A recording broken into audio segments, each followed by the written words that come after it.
ఆన్లైన్లో అమ్మాయిని వేధించిన వ్యక్తి ఆమె స్నేహితులు ఏం చేశారంటే ఒక వ్యక్తి ఆన్లైన్లో అమ్మాయిని వేధించాడు. ఈ విషయాన్ని తన స్నేహితుడికి ఆమె చెప్పింది.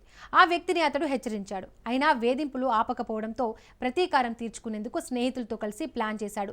ఫేక్ ఐడితో చాట్ చేసి అతన్ని రప్పించాడు. ఆ వ్యక్తి మొబైల్ ఫోన్ దోచుకున్నారు. తమిళనాడులోని సేలంలో ఈ ఘటన జరిగింది.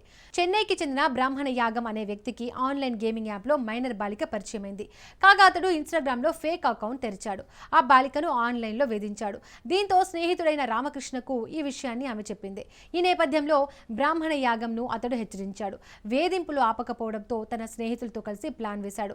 మరోవైపు రామకృష్ణన్ అతని స్నేహితులు కలిసి సోషల్ మీడియాలో ఫేక్ ఐడితో అకౌంట్ క్రియేట్ చేశారు.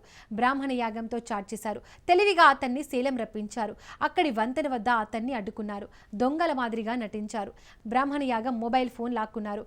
బైక్ పై అక్కడి నుండి పారిపోయారు. బాలికను వేధించిన చాటింగ్లో ఉన్న ఆ మొబైల్ ఫోన్ను వారు ధ్వంసం చేశారు. అయితే ఆ రోడ్డుపై వెళ్తున్న ఒకరు దీనిని రికార్డ్ చేశారు. ఈ వీడియో క్లిప్ సోషల్ మీడియాలో వైరల్ అయింది. ఇది పోలీసుల దృష్టికి వెళ్లడంతో దర్యాప్తు చేశారు. బ్రాహ్మణ యాగం నుంచి మొబైల్ ఫోన్ దోచుకున్న రామకృష్ణన్ అతడి ఇద్దరు స్నేహితులను అరెస్ట్ చేశారు. కాగా అది నిజమైన దోపిడీ కాదని ప్రతీకారమని పోలీసులు తెలుసుకున్నారు. బాలికను వేధించిన చాటింగ్లో ఉన్న బ్రాహ్మణ యాగం మొబైల్ ఫోన్ చోరీ కోసం వారు ఈ ప్లాన్ వేశారని పోలీసు అధికారి తెలిపారు. ధ్వంసం చేసిన ఆ మొబైల్ ఫోన్లోని స్క్రీన్ షాట్లను గుర్తించినట్లు చెప్పారు. ఈ సంఘటనపై దర్యాప్తు చేస్తున్నట్లు వెల్లడించారు.